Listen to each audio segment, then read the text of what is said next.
What's going on, everybody? Welcome back to What's Your Story? So I'm really excited for the guest that I have on today. We've tried to make this happen for a little while now, all the way back when I was doing the Molten's Mind and Body podcast, but we've connected today, so I'm really excited. She's someone I've been following on social media for a while, and it's been interesting to see her journey and how it's kind of happened. Initially, when I started following her, she was into fitness. She started her own fitness business while working full time. Then it kind of turned to her going all in on herself and having her own fitness business, watching her starting to compete. But then as it continued to grow, she kind of made a big transition and started to create her own business separate to fitness to an extent, but more of wellness, mindset, and started to work with a lot of women and help them develop themselves. So like over the last year or so, I've really seen her go in this direction. It seems like she's doing a lot of big things with a lot of women. And I thought it'd be really cool to bring her on and kind of tell her story, because I think a lot of you want to start your own business or interested in helping yourself. So I think she's someone that could give a lot of value to a lot of you. So at this point, I want to welcome Meagen to the show. Thank you very much for that introduction. I'm so excited to be here. I'm excited to go over everything and to be able to connect with you a little bit deeper. It's definitely been a journey. Yeah, no, it's been wild to watch your journey, because I give you a lot of credit, because a lot of people are very, very scared to get out of the norm or believe in themselves and challenge themselves continuously and just kind of go all in. So to kind of step back, though, I want to kind of go back to the roots of where this started. And you're working a full-time job, and then you started to get into the fitness side a bit more. When did you start working out, and kind of where did that all start? Okay, so growing up, I was athletic. Can't say I was good at any of the sports, but I was always in Right. 3 different sports growing up. And then when I got to college, it was kind of like, well, I'm not going to be on any team here. I was very shy in college, which was weird because I was so outgoing and like the rest of my life. Then college hit and I was super shy. So I didn't join anything except for a sorority where I did some intramurals, but that's it.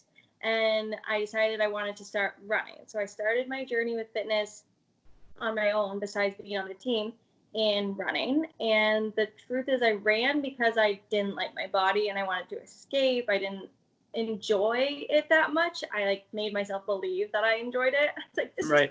I love the pain. Sure. And I was studying nutrition at the time, food science and human nutrition. And I was in this place where I was still really struggling with body dysmorphia, disordered eating, binging and restricting. And food was like the main reason why I worked out. It was like, if I ate that, I had to work out. And there was definitely no such thing as balance for me. So I probably my senior year of college is where I went into the weight room and I was like, I think I'm going to try to lift something. Yeah. I was like, I think you like curl it. I don't know. I didn't know anything about it. I just remember the very first time I did arms, I was walking after like your pump that you get. I was like, whoa, oh my gosh. Like, what is this feeling? I remember that so distinctly. And I love the fact that I wasn't like torturing myself running while still working out. So I started to do more research on it. I decided that I wanted to get my certification for training. Didn't really want to work in a gym, but I knew I wanted to learn more about working out and lifting and how to do it in the proper way. So I did that right after I got my certification, actually. This was a year after graduating. Yeah, after that, I was still working in a restaurant in Maine. And I was like, you know what? I'm ready to just go fresh. Like, I needed a new place. I was over like the mundane of my life and I wasn't feeling fulfilled. So I just decided to move to Florida. And I didn't have a job here. I didn't have anything lined up. I'd never seen the town I was moving into, never saw the apartment that I was moving into, didn't know anyone, but I just moved because I wanted something new. Got here, and within a week, I got a job as a holistic nutritionist. And that was amazing. I loved it, but I really didn't like doing what my boss made me do. I wanted to do my own thing, and I wanted to be able to help people in my own way. So I decided to start more of like a side hustle there. And that's where I started my own business And at the same time as that, I got really serious about lifting in my own journey, where my real body transformation actually happened, where I learned more about the science behind it and actually cared about being healthy and happy and not just searching for a goal body. So I was really serious about lifting then. And probably a year after that, I decided I'm going to try bodybuilding. So that's where I kind of forgot so much about the health and went to the Sure. extremes of bodybuilding. But I did it because I wanted to prove to myself I could do it. I knew that it's not something that I want to do forever. It's not something that I was like super hype about. Right. It was more like I want to be able to push my limits and learn more about the science, because I feel the more you do the extreme yourself, use yourself as like your guinea pig, you're going to be able to teach other people to do it. So I did it for that. And I did find out that I didn't love it so much. So now I'm back into a place where I'm more quote unquote balanced, whatever that looks like for each person. I feel happy and healthy, and I do a bunch of different exercising now. So Yeah, it seems like now you've just got a way better balance to everything. Where it was very extremist on one end, which I can relate from competing in bodybuilding, and it can just it's so like an all-in process. And if you don't have a good mindset or a healthy mind going into it, or if you're looking to it to solve something, it's can be a very bad spot to go into. And if we go back to the beginning a little bit, when you were in high school and stuff like that, you started getting into it a little bit. Did you look for fitness more at the beginning to just as like you talked about, it seemed like you didn't have a lot of confidence almost. Did you not have a lot of confidence in yourself, and that was like the big thing, and then you were looking for that, and then that helped you like find that confidence in yourself and kind of almost blossom you to be more outgoing and feel better? Yeah, for sure. Like I said, in high school, I was pretty outgoing, but a lot of internal struggles with not Yeah. feeling confident, but I just kind of put a mask on for everyone. And then when I got to college, it was kind of like, oh, whoa, no, I actually have a lot of issues. And I let that be shown. Like I wasn't very outgoing. I was very shy. And that helped me for sure be able to step up into like who I actually wanted to be. It was something that I got to work towards. And that's really why I started my social media platforms, is because I wanted to document my journey, and I felt really safe in that space to do so. What So it kind helped of me for sure.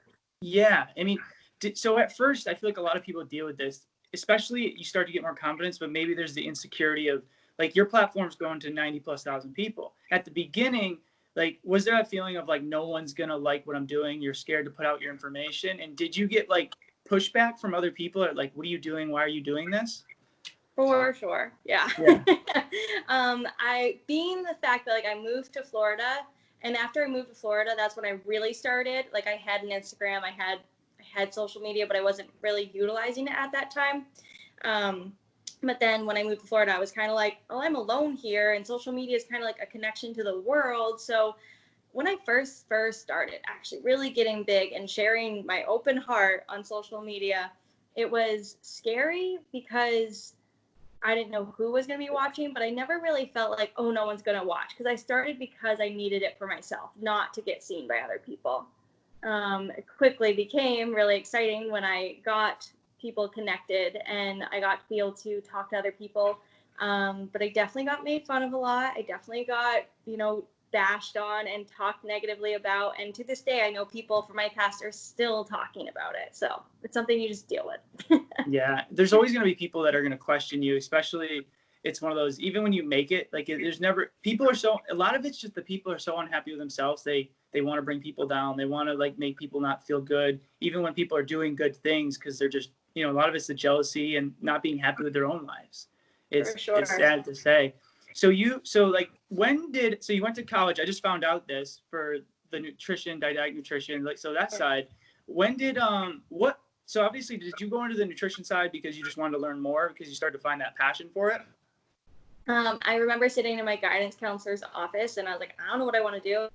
And my dad like, go to school for a pretty good job, make some pretty good money, and then be able to retire. And I was like, well, I definitely don't want to be like a full-blown doctor. So I knew I had a lot of struggles with food, and I felt really guilty around it. And I was very confused by all the tabloids of like, eat this, not that. And so it was just me being like, I'm going to figure out for real the science behind it and what I should eat and should not eat.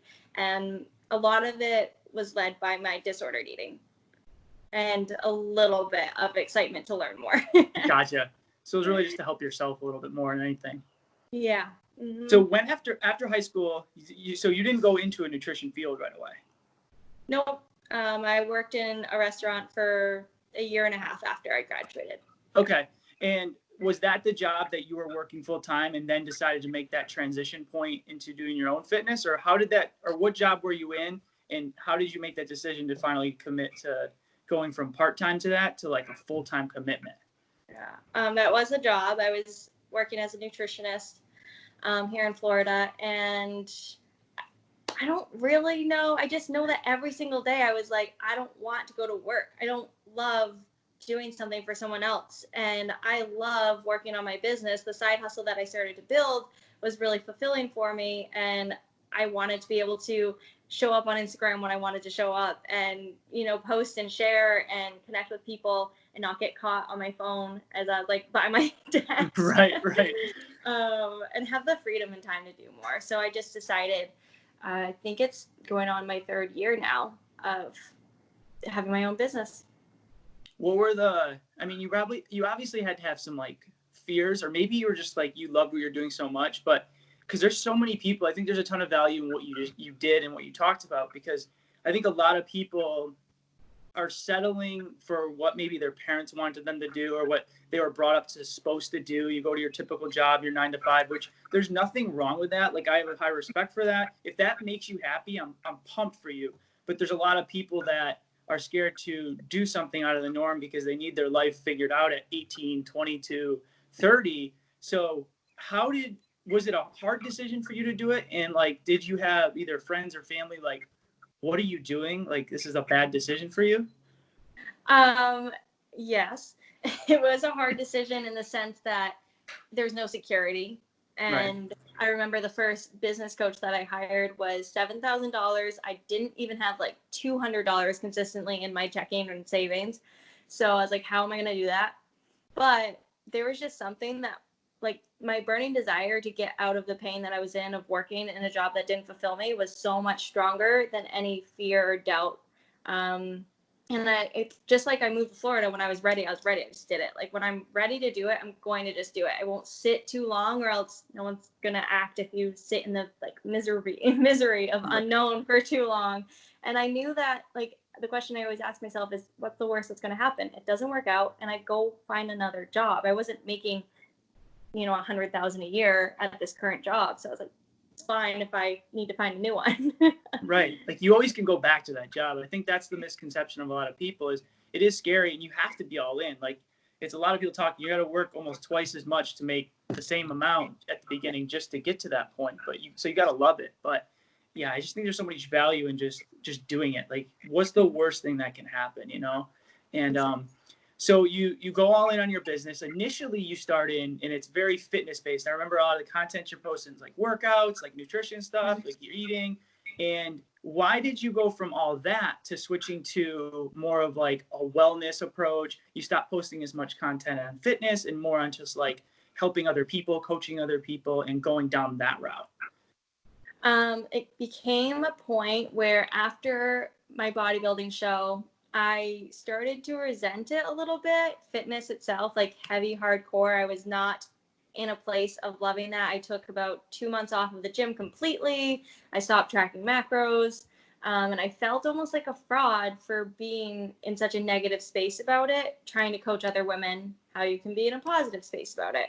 So I had to do a lot of inner work. It took me about like 2 months to like, what do I actually want to teach people? What do I actually feel fulfilled with? And how do I want to show up?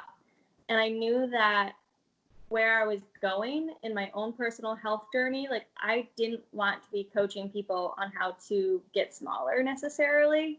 Right. So I decided that, with a lot of inquiry and interest from people coming to my page and being like, how'd you grow your own business? How'd you start your own social media like that? Like, how did you do all the things? I started to give away some information for free here and there. And I was like, okay, I need to make this my business because I love answering these questions. So I switched into more empowerment work. Like, you can do your own thing, life coaching, chase after your dreams, that. for like 3 or 4 months, and then I quickly went full all into business and social media coaching, because that's where a lot of my ideal people were. Yeah, and I think that's awesome. I love that, because like, to your point, when you're saying you felt like a fraud and all this stuff, you didn't feel like, how you felt during that time. It's interesting, because I've went through a very similar thing during this. I've felt this virus for me has been a huge self-development, a lot of like digging deep and finding myself, because it gives you time to figure things out.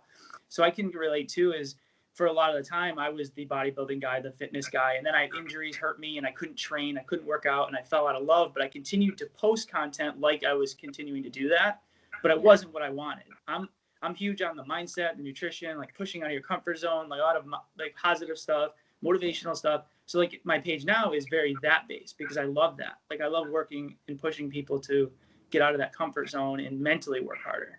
So it's like, it's so true of like finding what you like. And then if someone's willing to pay you for it because you're good at it and you love it, it's like, it's a win-win. So now your business is primarily women, right? Yes. Yep. Yes. And So some men I've helped with social media, but not business coaching. Right. Okay. So you're primarily women-based. A lot of people come to you are looking to work on themselves, like physically, mentally, like business. If you don't mind giving a brief explanation, if someone's like wanting to work with you, and what does it look like when they come to work with you? You work with a variety of women, or is it kind of like specifically to build a business too? Because a lot of the stuff I see, it's like, it seems like it's like a whole lifestyle change. Like you're working from the inside out. Yeah. It's targeted towards business. My like ideal people to work with is someone who wants to start their own business, whatever business that is. I love helping people build out a business of their dreams.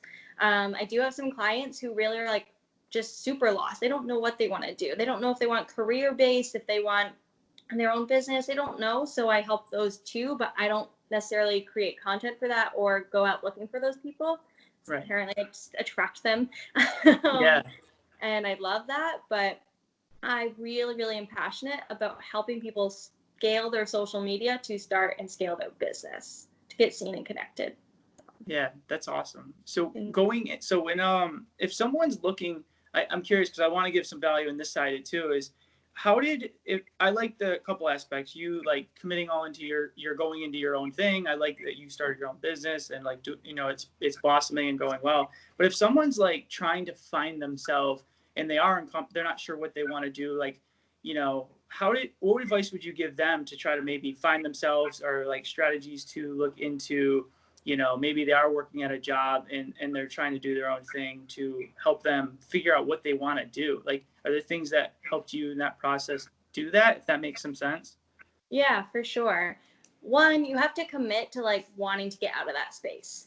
So a lot of people get this motivation of like, I'm going to get out of this space, like New Year's resolution, I'm going to find my passion, I'm going to do it. But you can't rely on that motivation. So you have to sit with yourself and really commit, like put it in your calendar every day that you're going to be doing these activities to help you find what you want to do. Setting small little goals of working towards that every single day is going to be really important, because motivation comes and goes, but discipline, you've got to be disciplined. I used to think self-love was, this fluffy thing that you bubble baths and all the things, but truth is self-love is when you can stay committed and disciplined to yourself, and you have to do that. So one is you have to stay committed. Two, I would definitely hire someone. You can try to do it yourself, and when you first start out, like start with some small practices like gratitude practice, journaling practice, doing things along the lines of affirmations, all of the things that the experts will tell you to do, and they work amazingly. But at the end of the day, you need community. You need somebody or a group of people to be able to be there to support you and listen. And as sad as it is, it can't be the people we're closest to. Right. I mean, they all want you to succeed. They all want so much for you, but because they may not have succeeded in something, they're going to try to shelter you and keep you safe. And when you have these huge, crazy dreams, they may not understand. So having someone else who's on the outside to be able to look at you and be like, no, you can do this, and we're going to do this, is so important.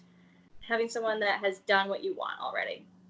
do you, and this is a little more personal, and I can give you my opinion on it too, is my family grew up, both went to high school, that was it. Both worked like 9 to 5 jobs, lower middle class. Like it took me 4 years to go to college or do anything because they thought like they didn't push me because they didn't want me to be uncomfortable. They didn't want me, if I was uncomfortable, they'd come home, it's okay. They coddled me a lot. So it took me a long time. Now I'm like the only one in my family that's constantly like giving them the hard truth on things. So I think a lot of people, their parents can coddle them a little bit, don't want them to get hurt, don't want them to go on their own. For, growing up, did you have a family that wanted, continue to push you to get better? Because mine, on the opposite, didn't do that. They wanted me happy, but they weren't willing to push me out of my comfort zone and do these big things. They're making 40, 50,000 a year. That was not even a thought to make 100,000, 200,000 a year. Oh, for sure. Yeah. They, like you said, very similar. They wanted me to be happy, but they kind of they appreciated safety and happiness together. Like they believed that your happiness could only be met at that safety baseline. And so they didn't even have that concept of you can do huge things. And all out of love, again, they're just trying to protect you and they are serving you in the best way they know how to, but never did they say that's the biggest dream ever, go after it. Yeah. Because I remember growing up, I was an elite baseball player. I was top in everything I did. And my dad was like, well, if you don't make it, it's okay. Or you don't do this, it's okay. And I'm like, no, like push me there, and I love them. They're awesome parents, the most loving people ever. That was the one thing I just wish they pushed more. But to go into a different topic, so you were talking about a lot of things that you need to do on a daily basis. You got to be constantly driven. The motivation almost at times can be a little bit of bullshit because it comes and goes. Yeah. When it comes to strategies, what do you do on a daily basis to get yourself right? I've seen your morning routine, whether it's, you're doing your meditation, you're doing different things, you're doing yoga, at nights you got your bubble baths going on. What are things you do on a day-to-day basis to keep your mind right and structured to always trying to get better and focused and things along those lines? For sure. I would be lying. I'm not someone who has the exact same thing every day. That's also something that I used to feel fraudish about, if fraudish is a word. It is. We'll run with it. Fraudish. Because I don't enjoy doing the same thing every single day. I have an outline of things that I kind of choose from of what I need to do in order to feel a certain day. And they're all very similar. So it's usually about the same, but it's not always. Normally, I would get up and coffee, get ready. As I'm getting ready, I'm listening to a podcast or motivational speech or some sort of motivation to just believe it myself. Not necessarily learning yet. We're just on the belief, the positive motivation. And then I do my yoga, which is usually just 10 minutes of stretching. And then I do my intention of the day. So I take inventory of, quickly without having to write down my whole to-do list, but just I know what I'm going to be doing that day. And I set an intention. And so for example, today I have a few interviews, I have a few calls. So my intention is to be here, not there, not yesterday, not tomorrow. I'm here today. And so I set my intention and then I do my affirmations, and mirror affirmations for me have been the most amazing thing. They sound so silly and most people are like, that's so stupid. What are you doing? But if you just set your timer start with 2 minutes and look yourself in the mirror, look at yourself in the eyes and say, I am blank. Whatever you want to be, whatever you're striving to become, you have to say it and you have to mean it. And you're not going to believe it in the beginning, but the more you say it, the more you'll believe it. And after listening to that positive, motivating thing, I feel it a little bit more. So I set myself up for doing the weird woo-woo thing of an affirmation. And I do that. So I set my timer, I do my affirmations. My meditations are different every day. Sometimes I do a guided meditation. Sometimes I just sit there. Then every single day I do my gratitude. That's one thing that never changes. And I write down 10 things that I'm grateful for. And then I repeat them to myself out loud too, because I believe that you should be writing, you should be hearing, you should be saying to really fully embody. And then some days I journal, some days I don't. Every day I read some of a book. It doesn't have to be any certain amount of pages, but I do read something in the morning to get going. And then I put my favorite music on and I get to work. Perfect. No, I love that. And I appreciate you saying at the beginning when you said that, I think there's a lot of people that are fronting on a lot of stuff they do because they want to put a perception of like, people probably look at you at least, because of your social media following, because your confidence when you're on, how raw you are, that like you're on a pedestal to them. And then there's got to be like this unrealistic, she must be super disciplined and have everything together. So I appreciate you saying that, it's not all the same. It's a little different, but there are values things that you do every day. To dig a little deeper into that point, how hard was it for you to, even though you believed it to yourself and like you say, it might feel a little woo-woo, it might feel like this, to start pushing that to other people? It works and it's good, but sometimes it can be uncomfortable to start preaching that to people. Was that uncomfortable at first to you, even though you believed in it yourself? Not really, actually. Okay. I used to really be a people pleaser, and like in high school, I wouldn't say anything that I wouldn't be liked by other people, but I don't know what it was. I got over it. I think growing my social media itself and understanding that if you want to be a leader, you have to be firm in your beliefs. You don't have to be rude. You shouldn't be rude. You shouldn't be putting other people down at the same time, but you have to fully believe it. And I believe that because it's changed my life so much, I'll give them the tools. If they think it's crazy, don't want to, that's cool. If they try it, that's awesome. Like, we can connect on that level, and everyone's different. So me knowing that that's not going to work for everyone helps me just show up and give advice. Yeah, no, that's great. So what are some goals for Meagen right now moving forward? And you can first thing that pops to your head, what are some personal goals for yourself right now, whether it's business, what are the things that that you have going on in your life? Like, what are some things that you're trying to achieve or move towards right now? Well, we just fully got my dog. That's the first thing that comes to my mind. That's awesome. It was my boyfriend's mom's dog. She moved, so now we have her full time. And so I just want to be fully committed on spending like an hour of doing something that she loves. So like going out and playing. I know that sounds so silly. Like, what kind of goal is that? But we have to stop. As entrepreneurs, like, we need time to stop, right? Right. So I'm committed to doing that with her. And then business-wise, I'm committed on continuing to build out really good funnels to support my community. So giving away a bunch of value in a bunch of different ways, creating different communities inside my Facebook group, inside my Instagram, through my podcast, where people can learn and feel really heard. And I have a course that I've launched last month that is evergreen. You can buy whenever you want. And I'm really, really, really focused on all my energy, filling that up, getting that going, helping people see results that way. And then that my one-on-one coaching is on the back burner right now because I'm so focused on my course. Gotcha. That's pretty much it. Yeah. When it comes to the dog thing, like, I am 1000% understand. Like, I would spend more time. Like, he's literally my child, my golden retriever Mo. Oh, he's the best thing in the entire world. Like, it was so cute because last night he just like laid on me and it was just like laid there for like 20 minutes. He's like a child. He's like 70-pound child laying on my chest. So I completely can relate. I love people, but like, dogs are better than people. Not saying in a mean way, but like, dogs are amazing. Like, they just love you all the time, no matter what. So I completely can relate. I love that goal.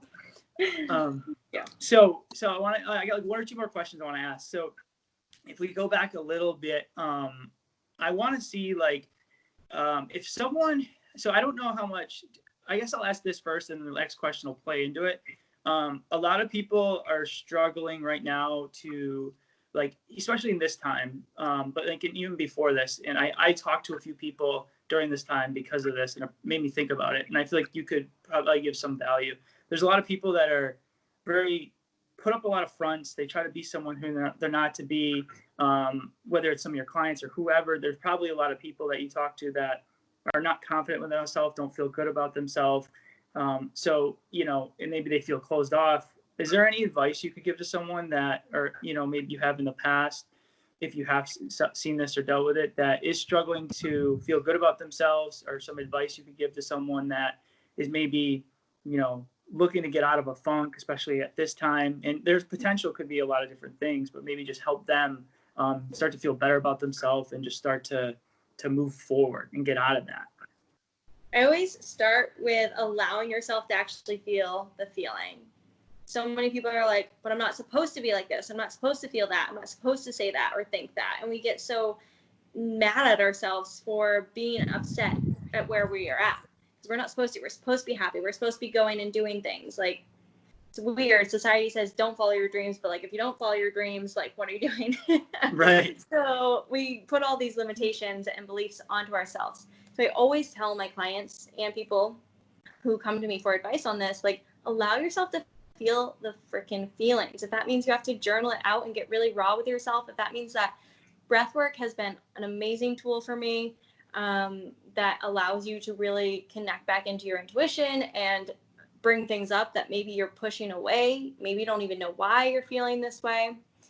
And never putting yourself like a limit of, okay, you dealt with your stuff, now move on, you're fine. Like, you need to be kinder to yourself. The way you talk to yourself has to be kinder for you to be able to move forward and understand that you are human and humans have feelings and emotions. So feel them. Then once you felt them, rewiring your brain with understanding that these things didn't happen to you, they happen for you, and they're obstacles for us to be able to move forward. Like, what do we get to do from this? Not what do we have to do, but like, what do we get to do? This was your journey for a reason. You don't have to have it all figured out as into why it's your journey yet, but you get to work on it every single day. So the mindset shift that happens is so important. And some people find that happens through journaling, through talking it out, through hiring a coach, through affirmations and gratitude, whatever it might be for you. But you've got to stop playing victim and start stepping into like the driver's seat of your own life. And for me, that was hiring a coach and doing the inner work of breath work and journaling. I love it. I love it. And I think this is a good transition to the last question I have for you. And I steal this question. I think I talked to you before about impact theory, but I like his question sometimes depending on the person I'm talking to. So I'm going to ask you this, and you can go in any direction it feels right. What is the impact you're trying to have on the world? That's a huge question. At the end of the day, I want people to be seen and heard for who they are, for the gifts that they have. I want to be able to enlighten men and women to be able to show up as their true, authentic self and know that they're enough where they're at, and that if they don't share their gifts because they're too shy or they don't know if they're good enough, they're doing the world a disservice. So I want to help people shine their own light and really be their authentic self. Corny as that sounds.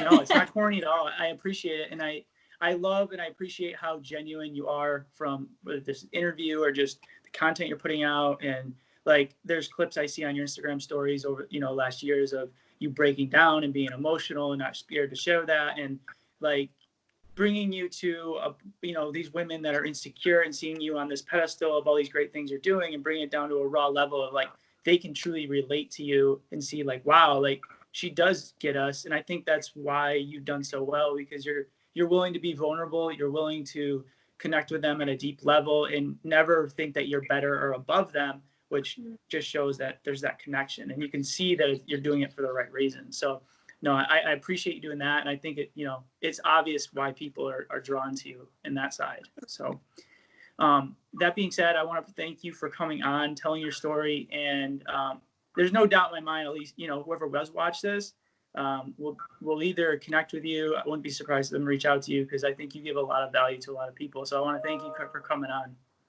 Thank you very much. It was so wonderful. I love connecting, and I appreciate you having me here. Absolutely. So till next time, everybody, if Meagen, if they want to reach out to you, is it best on Instagram? Yeah, Instagram's my place. Okay, so we'll tag you in there. And if you have any questions, anybody, feel free to shoot her a message. I'm sure she'd be more than happy to talk to you. So till next time, I'll see you guys soon.